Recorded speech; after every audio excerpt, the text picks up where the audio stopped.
My name is Sav Perera and I am a semi-finalist from MasterChef 2024, and today I have sat down with Estelle to have a chat about all things fashion and cooking. MasterChef Australia was an incredibly intense experience, but I wouldn't trade it for anything in the world. It was just unique in that it was weeks, if not months, that we spent essentially very immersed in this one creative pursuit.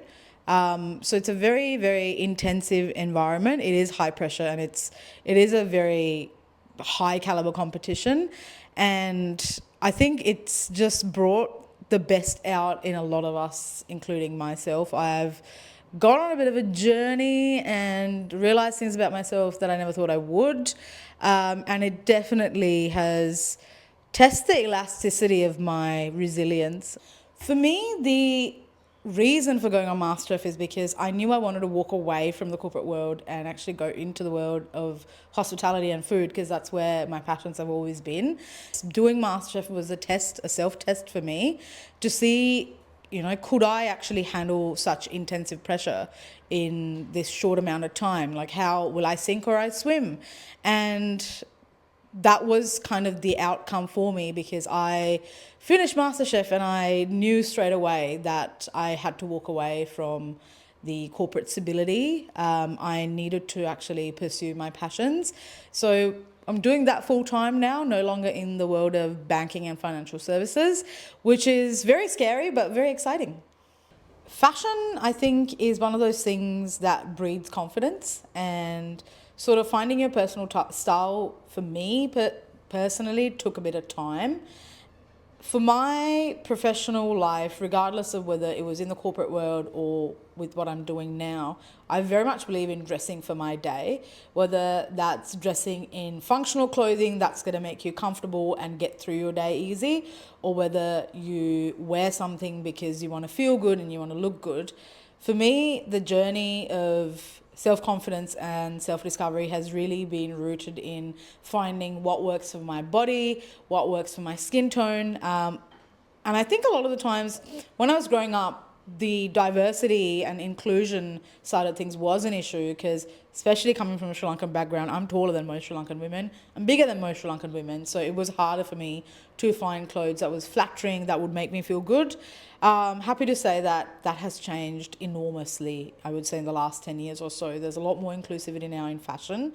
And that has definitely contributed, because I know what I like now. I love bold colors, I love a print, and I always sort of tend to stick and veer towards that kind of thing. So for me, fashion has always been the builder of confidence, regardless of what level that you consume it at, whether, you go towards the level of having really high-end stuff, or if you're more towards sportswear. But I think it's very much about confidence, and that's the role that it's played, and it's really helped me sort of go, yep, if I dress well, that means I'm going to have a good day because I feel really good in my skin. I'm going to make better decisions. And yeah, I think it really backs confidence. When you look at Sri Lankan culture, so a big belief is that we actually wear a lot of colours. Traditionally for weddings, especially where I'm from, which is from Colombo, the Western Province, we wear a lot of colours for things like weddings and special occasions. Traditionally, a lot of Sri Lankan brides actually didn't wear white either. It was either off-white, and then our homecoming saris were red, because that was the colour of celebration. There's people like my dad, like men in Sri Lanka would wear bold prints and colours, and that's a normal thing. And you are starting to see it more and more in Australia now as well. We see Indigenous designs and prints being celebrated in the mainstream, which is so cool, so important. And a lot of local artists and a lot of local designers and labels that use colours and print. And it's great to see, because for me, I always veer towards colour, and that is 100% my Sri Lankan identity. You see it come through in food. It's all about things looking really beautiful as well as tasting good and having a lot of appeal when you actually first look at something, and that really permeates into how I dress myself as well.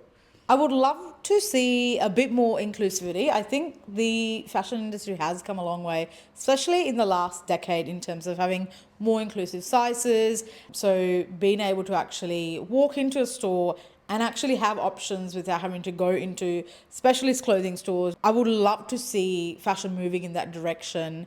And I think people consume what is available, and having more options that are bolder and brighter available, not just for women as well, but I think for everyone, means that people are going to wear more interesting clothes. There's going to be bigger points of interest. It's not all going to be monotonous. I think that does need to actually come from like design houses and labels and what they actually put out on the shelves, because we buy what we see. So would love to see a bit more inclusivity and a bit more quirk.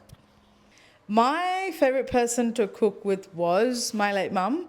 And I think it's just because I just love learning from her. She wasn't an easy person to cook with by any means. The kitchen was very much her domain, and she hated people being in that space, and I'm very much the same. But nowadays, surprisingly, it's one of my best friends, Nikolai. I've been friends with him for a very long time, and he's such a good sous. He's always handing me bowls, handing me spoons, handing me plates, and we work really well together in the kitchen.